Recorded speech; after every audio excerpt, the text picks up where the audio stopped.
Okay, last but not least, I know you wanted to hide, you poor little martyr, you wanted to be the sacrifice. Pisces. Oh, Pisces. Oh, everybody is so sad for the Pisces. Everybody cry. Boo hoo, boo hoo. Put them on a pedestal. I'm just joking. I love you, Pisces. February 21st to March 21st, mutable water, destructive water, cleansing water, dreamy. Dreamy is the word that comes to mind when people talk Pisces, okay?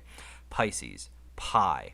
Pie as in pig, which is the Chinese zodiac. Pie as in pesci or pisci, which is fish in Latin or Roman or Greek, one of those. So we get pi, like, 3.14. This is in relation to the pineal gland. It's in relation to circular motions. It's in relation to the Neptunian hidden aspects, the Jupiterian, the kingly. Neptune is a very feminine planet. Jupiter is a very masculine planet. So it's a duality of sorts. But there is a lot to say about Pisces. Pisces represent all of the previous 11 signs compact into one sign, which is really interesting because that's why they're the feet. Because actually all the nerves of the body run all the way down to the feet, and you can actually fix the body going from the bottom up by fixating on the feet. And there's like a whole line of like medical industry type stuff when it comes to that, right? Like there's a lot of like acupunctural stuff, right? But Pisces also rules the pineal gland. Now you might be wondering, how is it that the one that rules the feet rules something that's all the way up in the head? Well, it's because when you are an embryo, before you become a blastocyst and you get implanted in your mother's womb, the head and the feet are touching, and the pineal gland is actually in the part, which is probably one of the first things that gets formed alongside the heart, and the thymus gland and a couple other things. The pineal gland is actually in this realm of Pisces before it splits off and goes into the head when our eggshell is deteriorated and we implant into our mother's womb. So it's very interesting stuff. Now, Pisces rules the immune system, the feet, and the pineal gland. As I said, they're very imaginative, creative, compassionate, and selfless, but they can be escapist, lazy, pessimistic, sensitive, self-pitying, weak-willed, and martyrdom. Like, oh, poor me, boo-hoo me, everything sucks, it's all my fault, blah blah blah. I know because I have a ton of Pisces in my family. I love them to death, but a lot of the time they can be like, why me? Why me? Yeah, okay. It's not just you; it's everybody. All right. So the pig is oftentimes associated with Pisces in the Chinese zodiac because it's the lowest of the 12.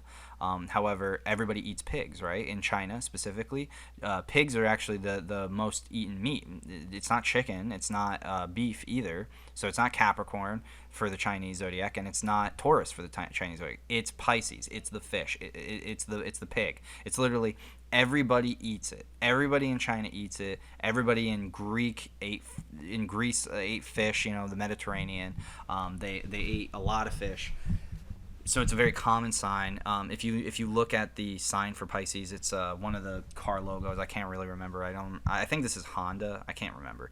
It doesn't matter. They stole that too from the zodiac. If you're looking for the constellation, that one's actually for Pisces pretty easy. You can see the two fish as they're kind of diverging off.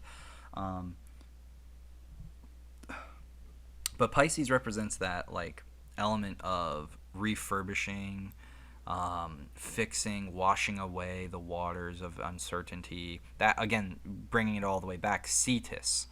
Cetus is that dark depth, watery serpent dragon, which is at the very depths of the dream-like realm of the astral plane. It's at the depths, right, at the very pit, and it is the conquering of that between Pisces, which is that very loving feminine and masculine balance, as well as Aries, like that dominating masculine balance, which ultimately is what creates Pisces as this beautiful